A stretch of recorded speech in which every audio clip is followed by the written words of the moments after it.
country hasn't seen since the Tiananmen Square riots, and that was in one area. This happening in multiple cities across the country. Could this potentially pose a threat to the Xi Jinping regime? That's my big question on the Newstrack tonight. Urban kiosk Quakes, Xi's China.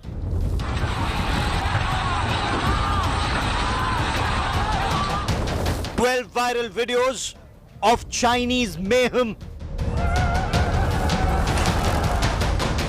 War against China's lockdown. China's COVID uprising. Unbelievable meltdown. China's COVID viral chaos." That's our top focus on the Newstrack. This is China's COVID uprising, unprecedented protests, unbelievable meltdown. From Beijing to Shanghai, Wuhan to Guangzhou, urban chaos is quaking Xi Jinping's China, and anger against his zero COVID policy is going viral. Here is our lead story tonight. Xi Jinping! Xi Jinping!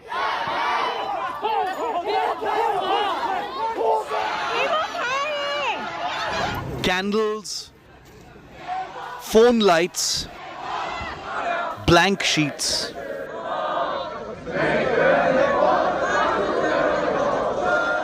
A wave of Chinese civil disobedience.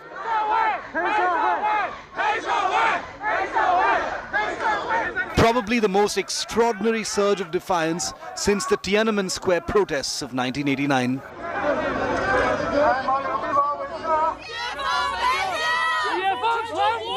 Public frustration boiling over in China as harsh COVID rules extend deep into their third year.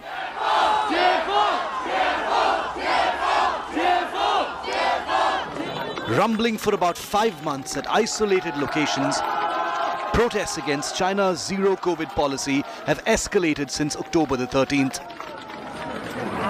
That's when banners against the country's all-powerful leader splashed across a key Beijing overpass. "Remove the traitor dictator Xi Jinping," read one. "Food, not PCR tests or lockdowns," read another. The chants of the Beijing protesters echoed in mass demonstrations after a fire ripped through the 15th floor of an apartment building in China. 10 people were burnt alive, apparently because emergency crews were too slow to respond because of COVID restrictions.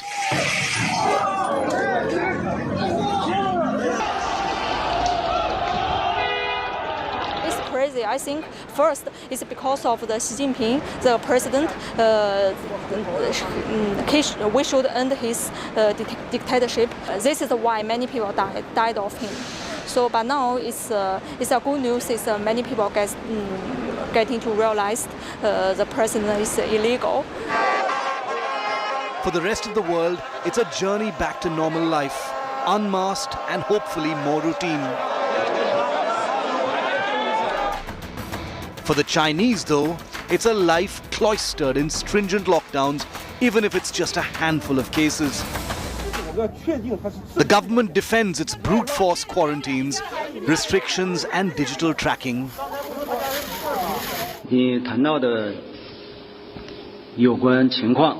What you mentioned does not reflect what actually happened. China has been following zero COVID policy and has been making adjustments based on the reality on the ground. We believe that with the leadership of the Communist Party of China, our fight against COVID-19 will be successful.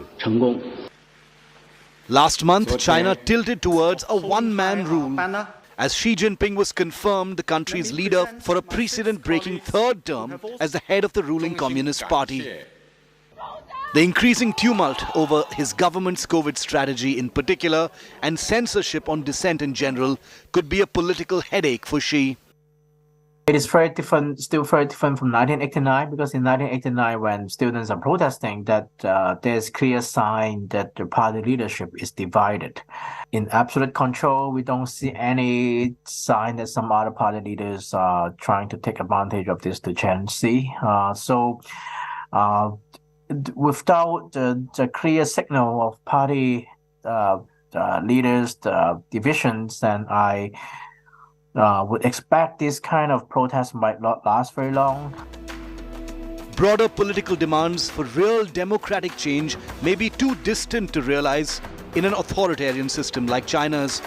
But the scale of outpouring seems to be building pressure on Xi's government to at least loosen its draconian COVID regulations.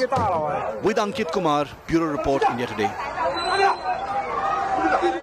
Under Xi Jinping, zero COVID is accelerating China's surveillance state. Everyone in the country must now submit location and travel data to maintain digital QR codes on their smartphones. These codes are used to designate whether people are clear to enter various venues, upping state control on people's movement to an extent never seen before, even in China. Stunning pictures, these images that have emerged from China, just speaking volumes of how people are simply fed up of the government, of the administration. Protests have broken out in major cities of China, including Shanghai and Beijing, where the people, the ordinary Chinese man and the ordinary Chinese woman, are asking their President Xi Jinping to step down, to stop COVID-19 restrictions, to end the lockdowns, and to have mercy on the people. Desperate and angry, this has been simmering. Make no mistake, lockdown measures, strict and unforgiving, have been in place in different areas for months now in China. And the tool the Chinese government is using to monitor every breath a citizen takes is a digital one. The country is ruled by a QR code. COVID-19 health codes have been a core element of China's hardline health strategy. These are pictures of drone surveillance in Inner Mongolia and Jiangsu province from February this year. This is from Wuhan in February this year, where millions are lining up to do their COVID test to get back their QR code green. So how does the QR code dictate your life in China? A code read in QR can disconnect you from your home, office, and pack you off in a quarantine camp. If you try to enter a public place with a red code, an alarm goes off. A green QR code is mandatory for you to be able to access food, public transport, go to work, go back home. If your COVID health passport is switched to code yellow, you need to get a negative PCR test. If you stand close to a person whose COVID passport code is red for more than 10 minutes, the artificial intelligence of Chinese government will automatically switch your COVID passport to code red. The distance between you and that person can be as far as half a mile.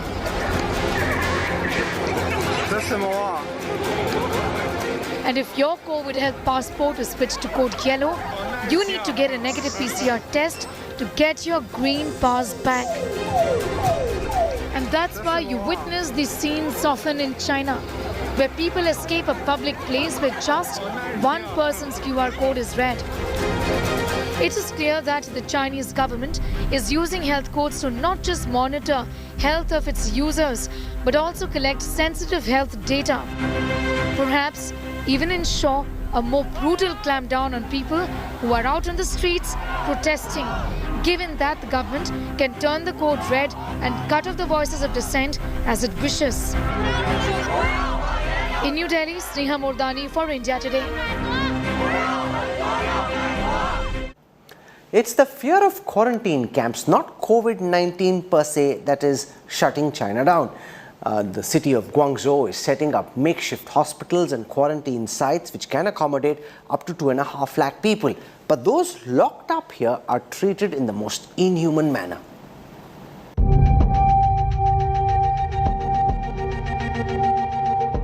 Once in the news for building hospitals for COVID-19 at breakneck speed, a record 8 days in the year 2020. China is now in the news for these quarantine centers and makeshift camps. No, we are not in 2020, and the novel coronavirus is not novel anymore. As the world has moved on, learned to live with the virus and work its way around it, China is stuck in time. China is infamous for being the host country to the novel coronavirus and the worst for hiding the truth from the world, even misleading the WHO and blaming other countries for the outbreak. If you think the COVID crackdown measures are brutal, then what do you feel about this? These people locked up in quarantine camps being treated worse than prisoners. Toilets are being used as quarantine centers, inhuman living conditions in quarantine camps. Children isolated from their parents. The risk of infection continues to be low in the capital city of Beijing. However, makeshift camps are coming up here as well. The Chinese people continue to suffer. They are made to pay for their stay in these quarantine camps as the government monitors health status digitally through COVID passports. In New Delhi with Sneha Mardani for India Today. Make no mistake, what we're seeing across China is unprecedented. Not since the Tiananmen Square have there been such protests at such scale in so many widely dispersed locations. Will the communist government simply come down hard on these protesters, and would that be the end of the protest, or are these zero COVID norms unleashing a series of events which could become, in time to come, the biggest threat to the regime of Xi Jinping, who's just been given an extension to run China virtually for life? Joining me to talk about what's happening across China at this time is Victor Gao. He's the chair professor at the Suzhou University. He's been the former interpreter for Deng Xiaoping, understands the Chinese system very intimately. We've got Andrew K.P. Luing, China strategist and analyst, joining us. From the Hong Kong University, we have Ben Cowling. He's the chair professor of epidemiology at the School of Public Health, University of Hong Kong. For an Indian perspective on what's happening across the border, we've got Brahma Chalani, one of India's leading strategic affairs experts, and Nitin Gokhale, national security analyst, author, joining us on this broadcast. I want to start by going across to Ben Cowling first. As somebody who studies epidemiology, give us your sense of the situation in China at this time. We'll come to the protests and the politics in just a moment, but here is a population that's relatively been kept away from the virus. Now we're seeing another surge. This at a time when the rest of the world, in countries like India, the United States, think COVID is now buried in the past. It's a reality that the people of China are having to deal with. Well, that's right. China's done extremely well in the past almost 3 years in keeping COVID at bay with their zero COVID measures, their zero tolerance measures for any COVID outbreaks. But today they report 40,000 cases. It's the most they've reported. Going back a few months, there was a big outbreak in Shanghai. The outbreak now is across all provinces. Many different major cities are reporting thousands of daily cases, and it's proving very, very difficult to put the cork back in the bottle, to get case numbers back down to zero. And I think there's a lot of concern about how stringent the measures might need to get in order to achieve the government's aim of getting daily cases all the way back down to zero.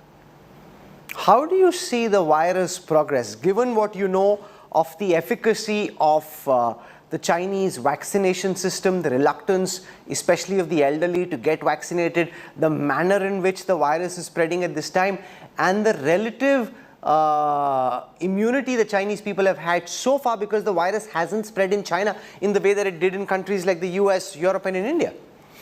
Well, that's right. In China, they don't have any natural immunity because there's been very, very few infections in the past 3 years across the entire country. The vaccine coverage is pretty good with their inactivated vaccines, except for in their very elderly population, the very old and the very frail, and that's an issue. For now, though, I think the focus is still on stopping the outbreaks at the moment, getting the case numbers back down to a low level, rather than thinking about what might happen if there are more and more infections, because I think that would be a very serious challenge for the healthcare system, particularly given the low vaccine coverage in the elderly. And I think right now that they're still very, very focused on getting case numbers back down to zero with perhaps more stringent control measures. Okay, Victor Gao, as somebody who understands the Chinese system and how this country's been run from the last several decades, the world outside hasn't seen these kind of protests, students out on the streets defying the lockdown, asking for Xi to step down, calling the government and the Chinese system names. How worried are you by these protests that seem to be rocking different cities? Thank you very much for having me. First of all, protests of this scale happening in many cities is very rare in China. And I hope the Chinese government authorities will really look into this protest very seriously and sufficiently address the legitimate concerns expressed in the protests, and also deal with this COVID policy with greater flexibility. China used to achieve one goal, that is to minimize deaths and minimize infections for the Chinese people for the past 3 years. And I think China has made unprecedented a success in this regard, as one of the panelists just now mentioned, and I fully agree.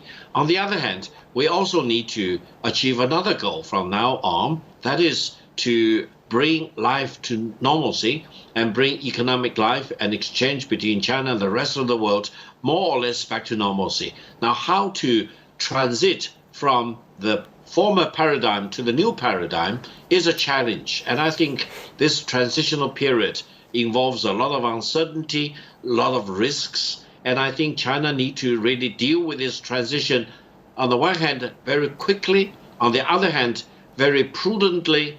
And the goal is to minimize deaths and infections on the one hand, but also normalize life, normalize business activities, China, international exchanges. This is a tall order in any sense of the word. And I hope we will do a good job in going through this transitional period with less deaths, less infections, and greater success. Can these protests pose a threat to the Chinese system? Remember, the USSR seemed very stable from the outside till all of a sudden it wasn't. And a lot of Western analysts have for the longest time raised questions about what happens behind that dark hole, saying that there isn't as much clarity about data about what's really going on as there is in other liberal democracies. And therefore, could these protests, are you at all concerned, unleash a series of events which raise a very serious question about the legitimacy of the Chinese system? Allow me to emphasize, no country is as united as China is, especially after the successful conclusion of the 20th Party Congress. China has a clear vision about what it wants to achieve for the coming 5 years, what it wants to achieve by 2035, and what it wants to achieve by the middle of this century. And this is China in the real essence of the word. Now, protests express the different voices, etc., which contain legitimate points in asking for relaxation of the restrictions, of course. But on the other hand, some of the political voices they express are completely detached from the ground. I think the Chinese nation, in the overwhelming majority of our Chinese population, treasure the stability of the political system. We want to rally behind the government. We want to make sure that China will continue to rise economically. And this is the megatrend. I don't think these protests will disrupt this megatrend by any stretch of the imagination. Now, on the other hand, for a big country like China, protests should be considered normal. They should not really upturn the situation in any fundamental sense of the word. China is very strong, and China is not very fragile, for example, as some of the people may worry about. No, China is one of the strongest countries, most united in the world now. So you say various things, and I want to build on the fact that you said that protests shouldn't really be a big deal, Brahmachalani. In most countries, they aren't. The farmers' protests, the land acquisition protests in the United States are commonplace, as they should be. But those are countries where protests are common. In China, protests aren't common. That one guy who unfurled one banner ahead of the Communist Party Congress, that itself created a flutter. And now here there are literally hundreds of people, young kids and older people, out on the roads. Is this just a normal protest to be dealt with no more seriously than you deal with any other protest in India, the US or elsewhere? Or do you think it's raising prickly questions that the mandarins in Beijing aren't used to answering to their public? Participating in any protest in China takes much courage, as it comes with great personal risk. If you protest against the government and you raise slogans against the president like the current protesters are doing, then you're going to land up in jail. Many will just simply disappear. In fact, hundreds have already been arrested. And yet the protests are not only continuing, they're spreading. And they're spreading to new cities. The 1989 Beijing massacre at Tiananmen Square was concentrated in one city, in one area. But these protests are across large parts of China. So they are unprecedented, they are remarkable, and even though they may have begun in response to the harsh zero-COVID policies, the fact that the protesters are now chanting slogans like Xi Jinping, leave, leave, and Communist Party, out, out, clearly shows that what began as anger and frustration over zero-COVID policies has become a popular uprising, and a popular uprising that is threatening to undermine one-party rule in China, and it holds major implications both for China and the world. And there are two ironies in this larger picture. The first irony is that China is the birthplace of the COVID pandemic, and now the surge of COVID cases is such that Guangzhou city in the south has just built a quarantine center for 250,000 people. That is the level of the surge in some cities and some areas. The second irony is that Xi Jinping's regime refuses to come clean on the virus's origins. And now protests at home over his COVID policies are undermining his image and standing. So we still do not know how the COVID virus began. Did it begin naturally as a spillover from wildlife, or was it triggered by the escape of a genetically engineered coronavirus from a lab in Wuhan? Wuhan is the center of Chinese research on superviruses. And Xi Jinping's regime has frustrated all efforts, including by the WHO, conduct an independent forensic inquiry into the Wuhan labs. So given these double ironies, and given the fact that these protests are much bigger than just about COVID policies, it's clear that China today is at a watershed moment. You're calling this a watershed moment? Slogans such as Xi Jinping down, down are certainly not slogans that you get to hear on the streets of China commonly. And therefore, Andrew Luing, are you concerned that this could be the trigger of something much bigger? We've seen it in the Arab world where it starts small, the flare then becomes bigger and suddenly it's uncontrollable. No, I like to put things in their proper perspective. First of all, there is a great deal of misunderstanding of what so-called dynamic zero policy is all about. It's not to achieve absolute zero in all circumstances, in all places, and at all times. It's only to ensure that there is the earliest possible detection, the earliest possible containment, the earliest possible prevention, and the earliest possible cure. The idea is not to achieve absolute zero number in all circumstances. And having said that, as recently as January 2022, at the beginning of this year, according to a world-renowned research company called Elderman Trust Barometer based in New York, EDELMEAN. You can Google that. According to their the survey in January 2022, surveying countries around the world and how people view the government's ability and also performance in response to the pandemic, China came up on top, supported by the vast majority of its people because of its ability to reduce the death numbers to the bare minimum. I mean, for example, the United States, which has suffered over 1 million deaths, and China's 4 times the population, and a much less advanced medical system. So you got to compare like with like. And even in now, with the surge of the new variant, in Japan, for example, daily additional cases number something like 60,000, compared with only 30,000 in China, in spite of the fact that China's got 12 times more population compared with Japan. And of course, as I said, a much less advanced medical coverage and with a lot of vulnerable groups. So having said that, though, I think that after 3 years, patience is beginning to wear thin.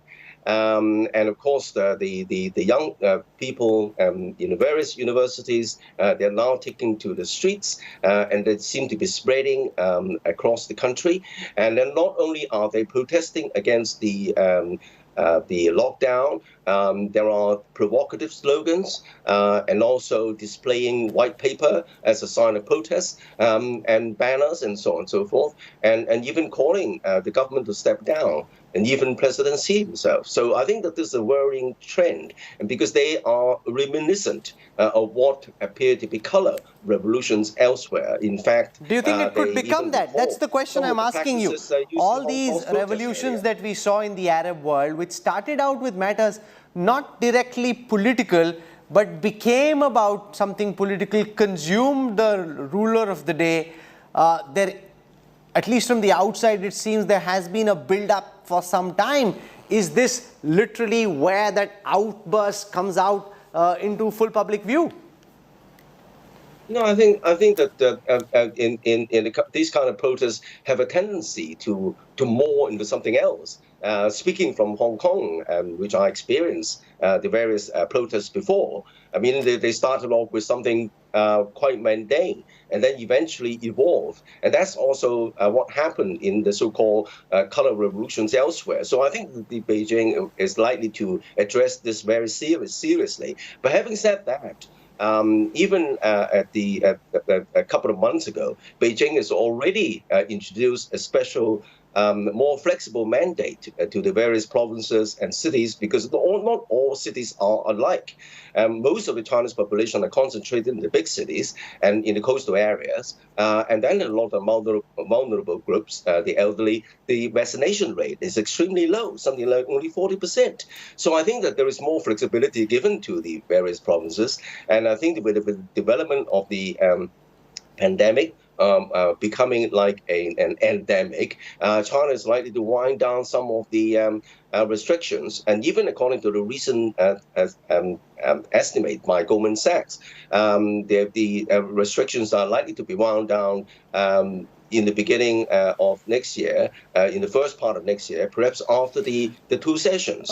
But that was before all these protests happened. And as I said, there are worrying signs, political signs of these protests. But the President Xi's government, the Chinese Communist Party, still remains the party most supported by its people, according, for example, to the Harvard Kennedy School study last year and the Elderman Trust study at the beginning of this year. So I think that these are only the signs of frustration expressed by the youngsters. And of course, the frustration is not just because of the pandemic. A lot of the young people tend to be lying flat these days because they see that the economy is loaded against them, controlled by some of the big boys. And that's why Beijing has advanced this strategy. So, of Nitin Gokhale, now 2 things can happen. One, the state is strong enough to be able to accommodate such protests. These protests happen, the state loosens some of these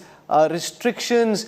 and then people get some air to breathe, they let loose some frustration, and things pipe down. That is the more optimistic scenario. The other is that the government hasn't responded rationally on COVID, may not respond rationally to these protests.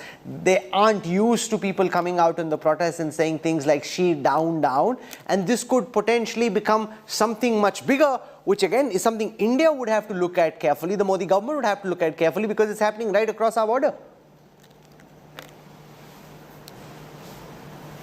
Well, I think at the moment it seems it is completely internal to China's own problems, and the protests are seemingly unconnected at the moment, except for the common thread that the frustration of the people is coming out in smaller numbers at the moment, but there is potential for these numbers to swell.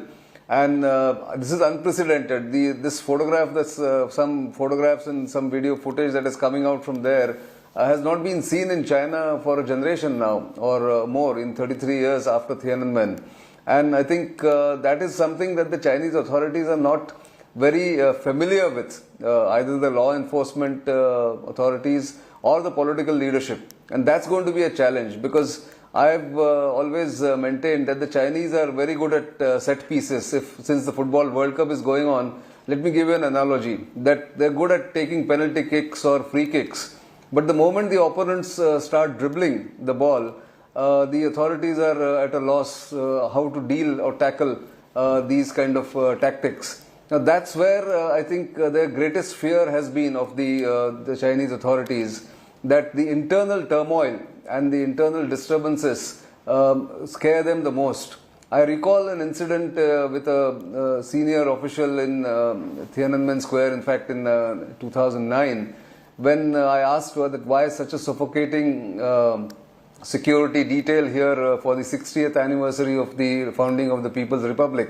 The answer was very revealing. In fact, that time that man said, "We are not afraid of any terrorist attack or any bomb blast taking place in Tiananmen Square. The security is very tight. But the fear is that if a Tibetan or a Uyghur person comes here and throws a pamphlet in protest against the repression in those areas, that is unacceptable to the leadership." Now that is the fragile nature of the Chinese leadership. Ben Cowling, how should the administration be dealing with the current challenge? It's showing a hockey stick-like increase in the number of COVID cases. Potentially with some lag it'll start showing up in death cases as well. They've also, because it's not just epidemiology here, it's also politics. They've put out this image of how the Chinese system was able to deal with the virus better than the Western system or the Indian system, Ben Cowling, and therefore now to belatedly acknowledge that a virus is a virus and it hits you in India as hard as it hits you in China is something which Xi Jinping, who in his mind and to his people is trying to show himself as the greatest leader and the greatest country. That's now very complicated, where politics is mixed in this cocktail with the virus. Well, I think that's right. And your previous commentator said that dynamic zero COVID, the expectation is not that it's going to be always at zero. That's correct. But the issue with dynamic zero COVID is that there's two kind of situations. One situation when you've got no cases in your community. That's great. Everything can go on as normal, businesses as normal, schools as normal, everything else. When there's an outbreak in your city, the city gets shut down, or certain districts of the city get shut down. Everybody's tested repeatedly. It's very disruptive, very costly, very troublesome.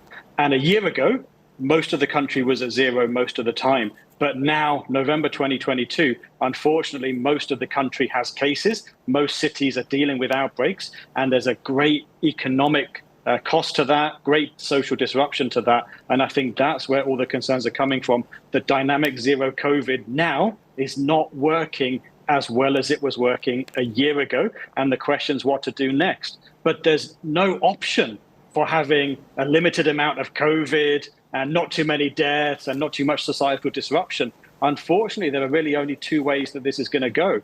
Either the lockdowns are going to get more stringent, like in Shanghai earlier this year, perhaps weeks or even months in some cities of lockdowns to get the case numbers back down to zero when the policies can be relaxed again. Or if the policies stay as they are now, not stringent enough to stop transmission, the case numbers are going to keep going up, creeping up initially, And then once the quarantine centers are full, like the one you mentioned in Guangzhou with 250,000 beds, once those facilities are full, the numbers will go up faster and the epidemic will not stop until it runs out of steam, until a large number of people are infected. Victor, this also calls into question what Xi Jinping has been trying to project to the outside world and to his own people, that the Chinese system is somehow superior to the US, superior to India, superior to Europe. This virus is essentially telling Xi that the virus is the virus and you're all human in front of it, no matter whether you're in New York, Shanghai or New Delhi.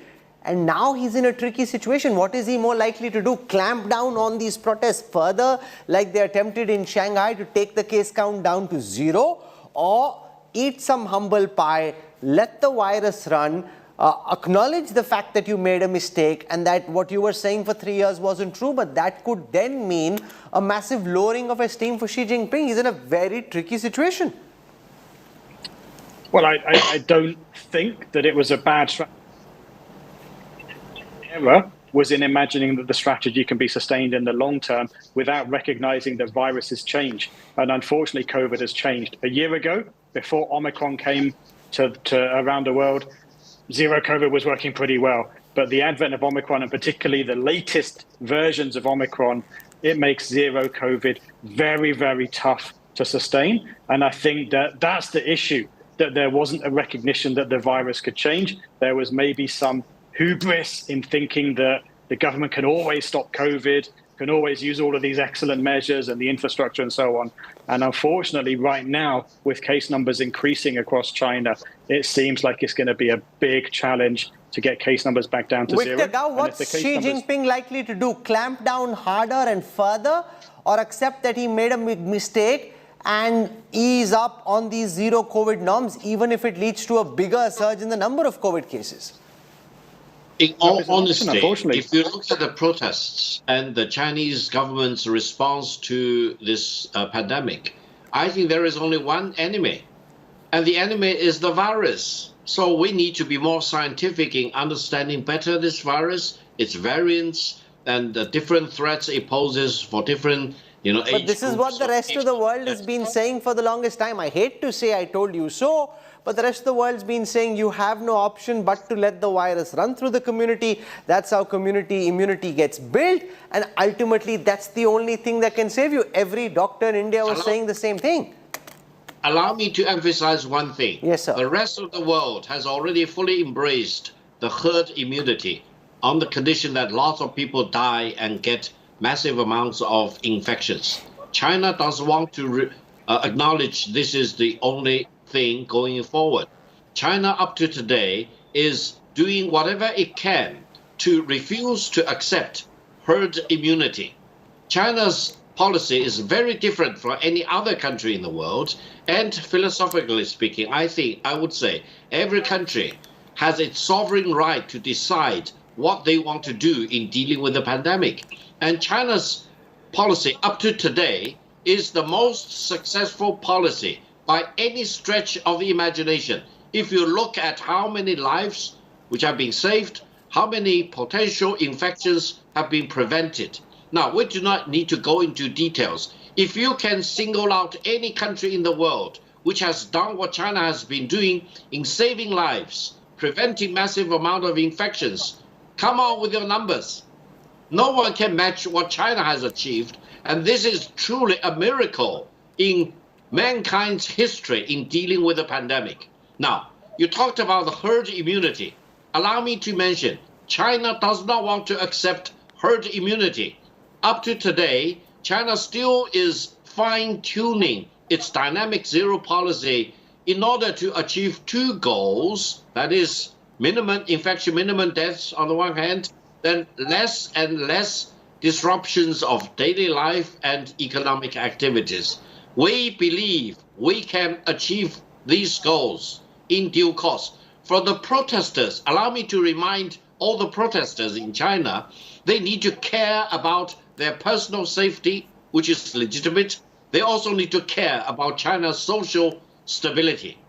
We need to take care of both goals rather than, for example, only allow my personal pursuit to trump the societal pursuit for the whole nation. of 1.4 billion. Brahmacharani, from what I you think know the of Xi majority of the Jinping Chinese so people far, would agree with me, and they would support this very important policy. is he likely to be practical as Chinese leaders have been in the past few decades and rule through pragmatism, or is he likely to double down because he simply cannot accept to admit to the world and to the people of China that he messed up for 3 years? What do you think is more likely, more restrictions or a more practical approach? First, about Chinese numbers. About the Chinese numbers. If you trust Chinese numbers, then you might argue that China has been a success story in combating the COVID virus. But nobody trusts China's numbers, not even the Chinese people. But it's also important to keep in mind the fact that some wealthy states, some of the world's most highly vaccinated states, still are battling a surge of COVID. For example, the United States, it's averaging daily more than 40,000 cases. This is the 7-day average, more than 40,000 cases per day. And deaths in the US still are averaging more than 330 per day, looking at the 7-day average. So that's pretty high. And if you look at other countries like South Korea, Japan, number of European countries, several of these countries, the wealthy countries, the highly vaccinated countries, are battling COVID surges even today. So whatever is happening in China, we don't know the real figures there. The fact is that what China is facing today is quite a task for the government. But fortunately for the government, this virus, like any other virus historically, as it has progressed, it has become less lethal, but more transmissible. Because it's more transmissible now, more people will easily pick up the infection.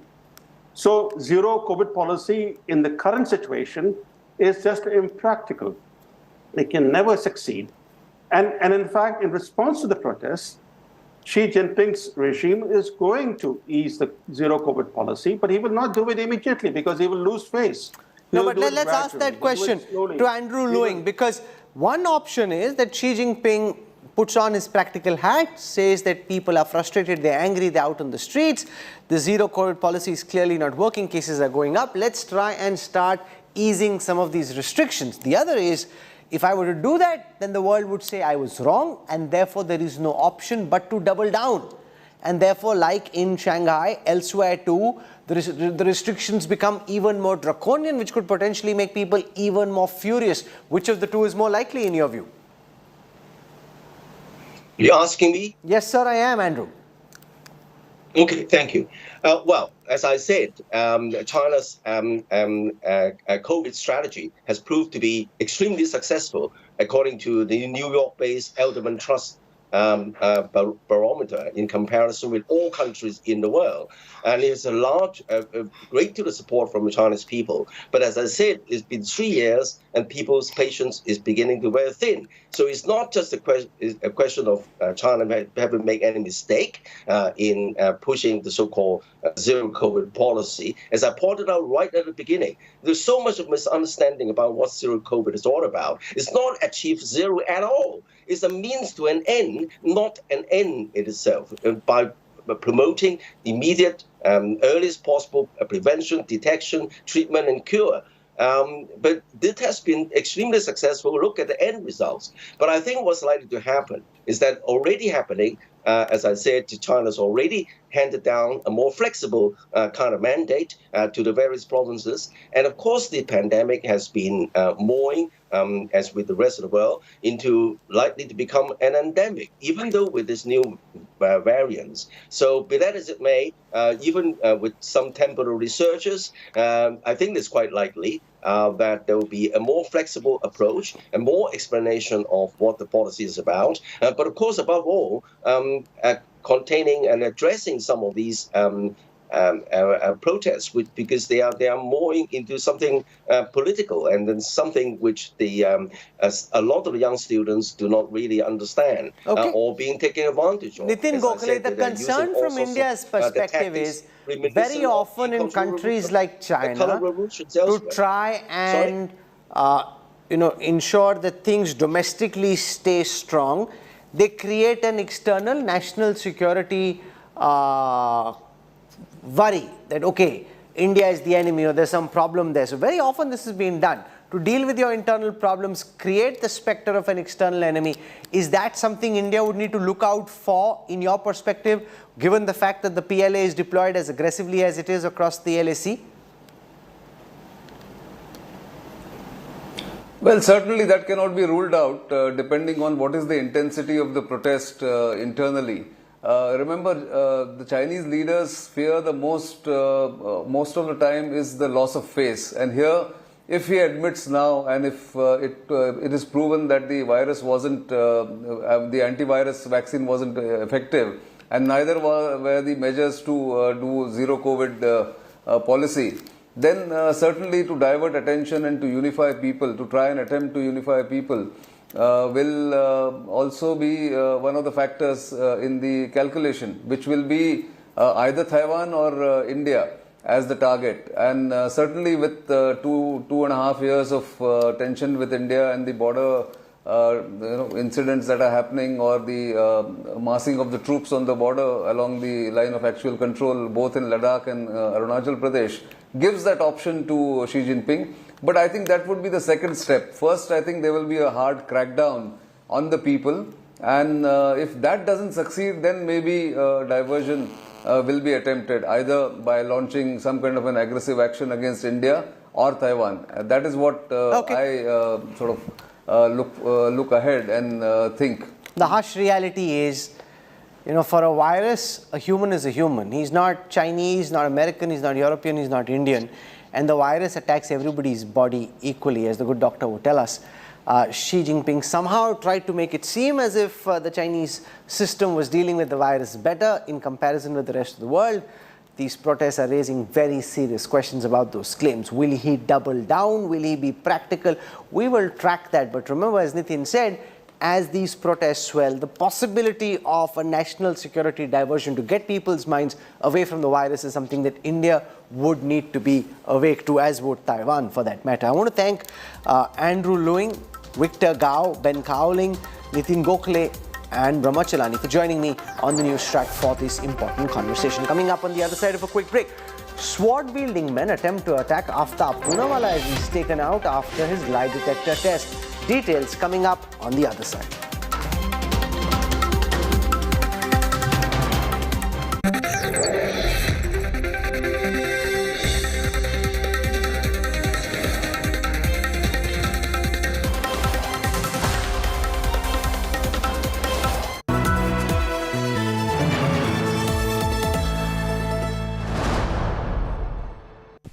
भैया जी हमला।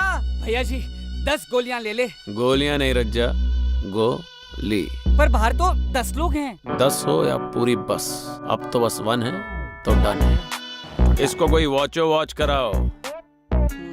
जब वॉचो मिले ढेर सारे OTT apps एक ही plan में, तो हर कोई बोलेगा वॉचो 1 है तो डन है। Watcho plan starting at just 42 rupees per month. आज ही सब्सक्राइब करें और पाएं सिलेक्ट प्लान्स पर 1 महीना complementary. News is about putting people first. Just look at the queues right across. About asking the right questions to those in power. Is money power being used to bring down elected governments? Who will be held accountable for ministerial corruption? It takes no sides. माँ का दर्द एक दर्द कोई नहीं समझ सकता उस दर्द को. It reveals. It heals. Angry people came out on the streets. Is this the kind of justice system we want in this country? News is all heart and no hatred. Bilkis Bano आज क्या कहना चाहेंगी आप? हमारे साथ जो हुआ है किसी के साथ भी नहीं होना चाहिए. Experience the news. With me Rajdeep Sardesai, only on India Today.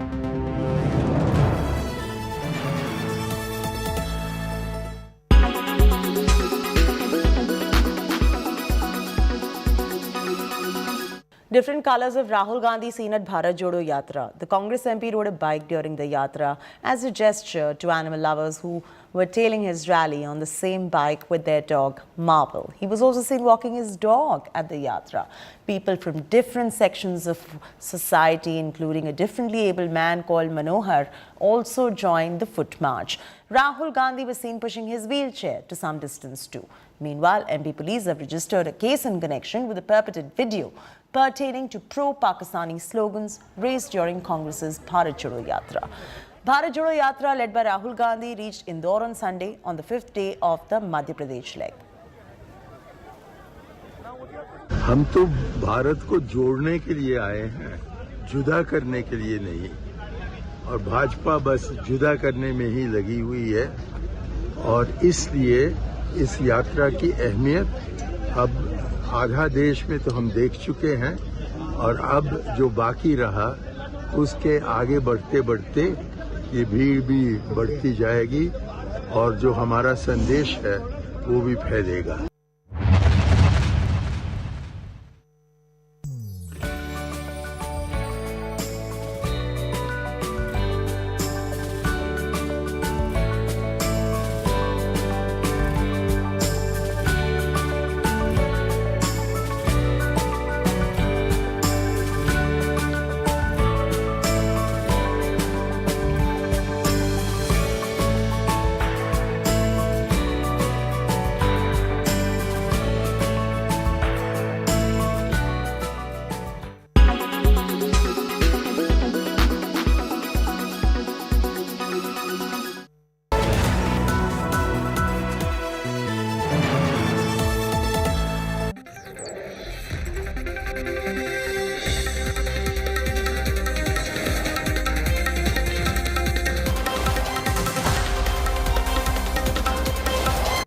You're on board the Newstrack. An attack on the Shraddha murder-accused Aftab Poonawalla was foiled early this evening. Two men from the Hindu Sena, wielding swords, chased the van in which Aftab was being taken out after his lie detector test. The Delhi police personnel had to point their guns at these men. Take a look at what happened. Massive breakthrough in Shraddha Walkar murder case. After a fortnight of extensive probe, Delhi police have recovered the weapon that Aftab Amin Poonawalla allegedly used to slice her girlfriend into 35 pieces. The recovery of the main weapon comes days after cops recovered 5 big knives, all 5 to 6 inches long, from Aftab's horror house during the hunt for more evidences. The Delhi police has now recovered the weapon used to chop Shraddha Walkar. This is a saw, is what we're learning from our Delhi police sources. Additionally, from the date that Aftab had brought home from her, a ring belonging to Shraddha has also been recovered. Both of these will now be very crucial piece of evidence that the Delhi police will be using against Aftab Poonawalla. In another stunning revelation, sources say Aftab told Delhi police that he'd gifted Shraddha's ring to his new girlfriend, the woman he dated after allegedly killing Shraddha. His new friend was a psychologist who he met on Bumble, the same app where he met Shraddha Walkar. She even visited Aftab's home when Shraddha's dismembered body parts were allegedly lying in the refrigerator. Aftab has undergone 3 rounds of polygraph test. Sources tell India Today that while Aftab is cooperating during the lie detector test, he is avoiding some questions. After the polygraph test, a narco test too awaits Aftab. The patient is given certain medication called sodium pentothal and some other medications, and under the effect of that drug, a questionnaire which is prepared by the FSL team, the interview is conducted. With the recovery of the murder weapon, the police have nailed the first big solid evidence against Shraddha's alleged killer Aftab. With Arvind Ojha and Shreya Chatterjee in Delhi, Bureau Report, India Today. This is where I wrap up the Newstrack tonight. For your time and your trust, thank you very much. I look forward to seeing you 8 p.m. tomorrow evening. Till then, from all of us here, goodbye, good night.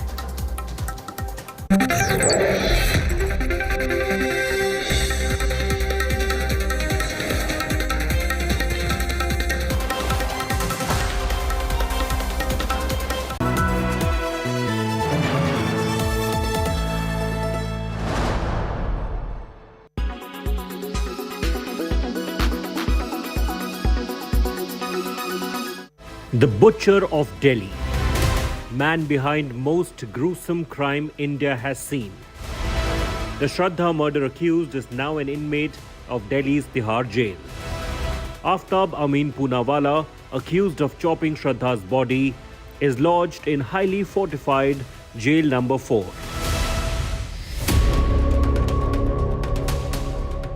Secured in a separate cell, in solitary confinement, given the grievous charges against him. Keeping his security in mind, the secured cell is meant to hold one accused or